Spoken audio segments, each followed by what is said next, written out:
I'm Barb Allen. Welcome to American Snippets. We are here today with Lynda Roemer. Her story is one of the ones that we always love to tell because it is about somebody who took something she is passionate about and just went with it. She went all in, and what she has accomplished in the time since she's done that is something we can all learn from. Lynda, thank you so much for being here with us today. Sure thing. So we are sitting here in your barn here at Equine Rescue. Casa Cuckoo. Casa Cuckoo is his famous, and my phone, which I forgot to turn off, is blowing up. So we're sitting here in your barn, and about how many horses are we surrounded by? 14. 14. There's 14 in the house tonight. 14 in the house and more out in the fields. Yep. And this is Equine Rescue, something that you started 20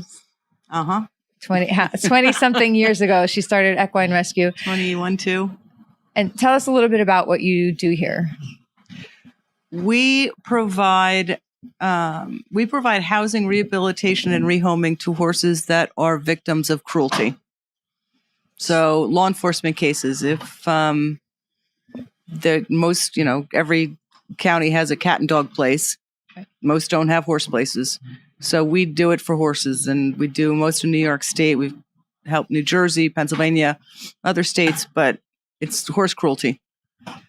So you take in horses. Do you take them specifically from cruelty cases, or you've taken in horses from people who find themselves in a bad situation or just can't care for the horse anymore? Very, very occasionally we will do that, but we find that law enforcement keeps us very busy, as we've got 25 on the farm today. Right. And we have to only take in what we can provide for, or else we become what we don't like. Right. So generally it's just law enforcement. So since the time when you opened your doors, about how many horses have you had come through your barn? I don't know. 200.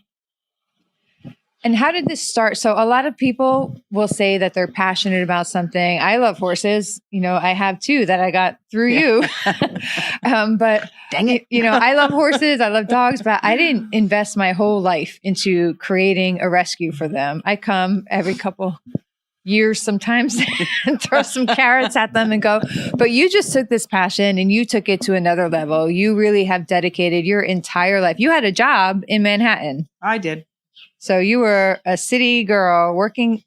Well, I grew up on Long Island, so I grew up riding horses, right? And horse showing, and doing the junior rider English foo-foo thing, and graduated. Did a 7-semester program and got a BS degree in 7 semesters, and decided I was going to conquer the horse world, and got out and realized that's not happening, and worked a few jobs and realized that I just love horses, and I don't care if they can't work for me. They saved my life while I was growing up. And so I took a job in the city with real estate and did that for a bunch of years and got a bunch of money, and decided that as I grow old, I'm going to save them. So you started small with a few horses. Yes. And a rented barn. Yes, we started at a place in Montgomery, New York called Willow Hill Farm, which at the time I had a horse that my personal horse that I had bought, and I was horse showing him, doing the jumpers. And then a case came up locally that rocked me to my core, because there was all these horses that were dying and there was nowhere for them to go. And I thought something has to be done. And so I asked my husband if he wanted to play a game, and it was called Let's Start a Horse Rescue, and you can be the president. And he said, sure. And so we started the rescue and rented one of the fields at Willow Hill Farm, and we started there. And I think we were around for 2 years before we realized we're going to need a bigger boat. And we found this place in 99, and we've been here since 1999. And you were run entirely off of donations. Yeah. And volunteer work. Yep. There's no state, federal funding for it, even though we do law enforcement cases. If the individuals are prosecuted and there is remuneration that they are ordered to pay, sometimes we get it, sometimes we don't. So we have to raise all of our own money to do it. So let's talk a little bit. A lot of people, some people listening to this will be familiar with horses in the horse world and understand how common it is for horses to be tossed aside or simply become too much. But for the people that maybe aren't familiar with horses and may not understand the care that goes into them and because they look like they're these huge animals that people just assume, they don't really understand how truly helpless they are and how dependent they are on the person to take care of them. So talk a little bit about what it is. What is one of the most common reasons that you see horses fall into such terrible condition in people's care? Starvation. Yeah, starvation, neglect. It's most of what we get here is starvation, neglect. 90% of what we get here is starvation, neglect. It's either people can't afford them. You know, horses now, it used to be that horses were, when I was growing up, horses were a privilege. Yes, I remember that. Horses were a privilege. If you got to ride horses, you were a lucky, lucky girl. Mm-hmm. And, you know, now free to a good home is everywhere. And free to a good home isn't always a good home. Sometimes it's a death sentence to a horse because people get them that have no idea how to care for them. And sometimes we can help them and teach them and, you know, let them know what they're doing wrong and how to do it right. And sometimes they just don't care. And they're going to do what they want. And so that's when law enforcement goes in and takes them away and they live at Casa Cuckoo. Casa Cuckoo is a great name for this. I sometimes stole it and use it for my own domain. So tell us a little bit about, I remember one of the first ponies to come in. His name was Lollipop. And his story, I know I'm going to make you sad, but his name wasn't Lollipop when you got him, but you named him Lollipop. But he's a typical, people think this stuff doesn't happen. And I bring him up because it does happen. And the importance of one person, if you hadn't been here for this pony to find his way to, I don't know what would happen to him. So just tell a little bit about him. Apparently the people that had Lollipop, and we don't know who they are because they will never be known, got tired of having him and took him out into the woods and tied him to a tree and left him there to starve and to die. And some people out on a trail ride with well-loved horses found him and brought him home, but they raised money. How graphic do you want me to get here? He couldn't rub the flies off of one of his eyes, and so it had to be surgically removed and so they actually had a fundraiser and got him the surgery, but nobody could then give him a home for the rest of his life. And so we took him in, I think in 1999, and he lived with us until his body gave out. We got to figure he was well into his 40s. He had no teeth left in his head. And the day that was his day to go, all 5 veterinarians from the clinic that I work with came when they heard like Lollipop's going all. I know, I'm sorry. They all came out. I know. And you see, it's actually good to share, why it's so powerful, why it's so meaningful. There's a lot of people that just say it's just a horse, it's just an animal. Why does it matter? Or you're never going to stop all the cruelty in the world. Why do you kill yourself trying to do this? Why would you do this? Why would you do this? Because a Lollipop. Why. Yeah. For each individual, and for each individual horse that is here now, they got a home for life. That's the other thing. As long as I don't get hit by a bus. Don't say that. If I get hit by a bus, all bets are off. But as long as I can function, they've all got a life here.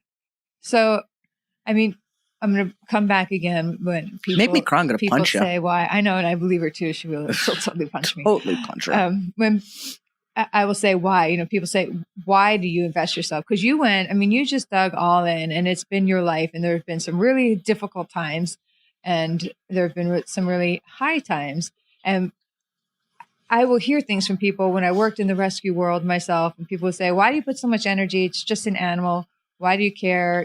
What is the big deal about it? And I have my own answer in terms of what I think that talks about humanity, what that says about humanity when we treat animals like this. But I don't know. I would like to hear. I don't think I've ever asked you that question. I was a really awkward kid. I know, go figure. I look so outrageous. But I was a really awkward kid. And the only place that I found solace growing up was in the barn. Yeah. The only place that I found full acceptance was horses. And I could ride horses and I was good at it. And they were my friends. They were my friends growing up. And like I said earlier, they saved me growing up. I'm going to save them as I grow old. Just returning a favor. What would you say to someone who maybe has a passion, something they feel so strongly about, and they say, well, I can't, I'm just one person. I can't achieve this. I can't accomplish that. I can't start my own business. I can't. Nobody can save the world. Say to them. Right. Nobody can save the world. And for anybody that realizes that they can't save the world, good, because you can't save the world. But you can always tidy up your little corner. And just because you can't save the world doesn't mean that you can't tidy up your little corner and you can't make it better and who cares what the scale is? It's a life. One life is a life. So you're in your 20-something year of doing this. Yes. And I'm only 32 years old. What is your plan for the next, say, 5 years? Are you looking to keep this going? Are you transitioning out? What would your advice be to yourself 5 years ago? What would your advice be to yourself 5 years from now? I don't really know, because when you do stuff like this, it's not for profit work. If the big check comes around, and everybody that does not for profit, everybody's waiting for the big check, the big check, the big check. The big check comes around if you can get the staffing that you need it. Like I know, knowing what I know, that I could build one hell of a kick-ass rescue that I could, we could save, we could sanctuary, we could retrain, we could do all kinds of stuff. But if the big check doesn't come, then I'm just going to keep doing it, one horse at a time. Just going to keep doing it the way I do it.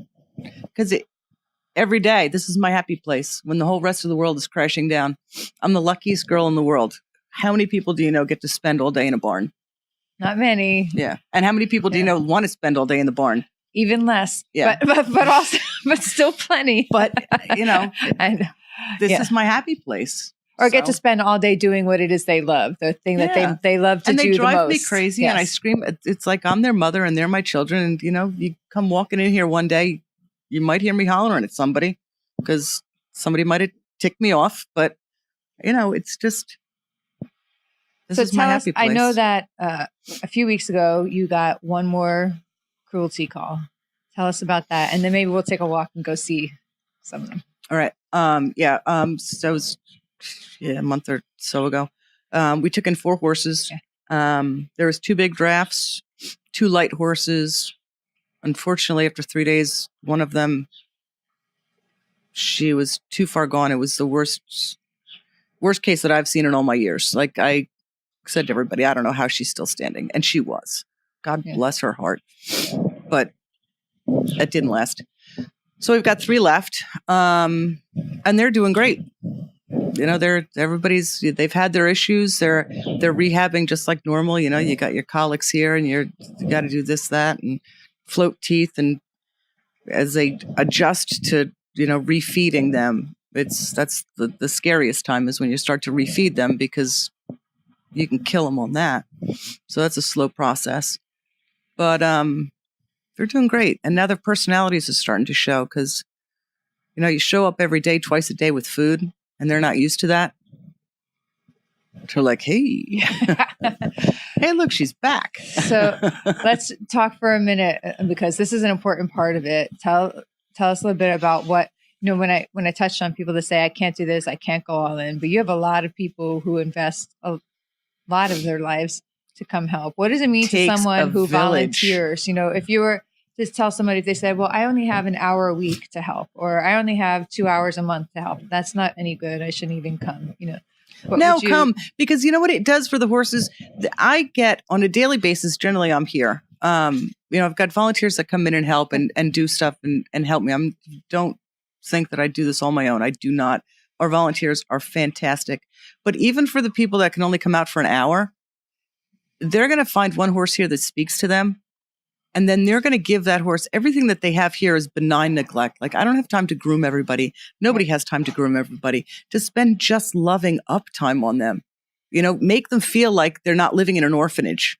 Yeah. So if you only have an hour, that's fantastic.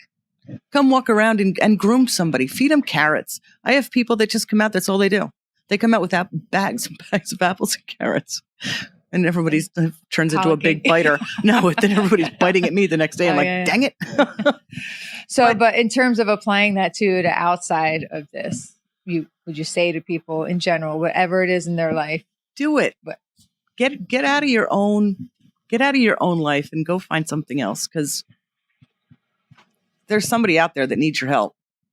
If it's reading to somebody, if it's who knows, there's somebody out there that needs your help. Do it. So I'm going to say thank you for sharing this today. And I'm going to wrap this up here because we're going to take a walk around and go see some of your residents. Okay. Yeah. Thanks.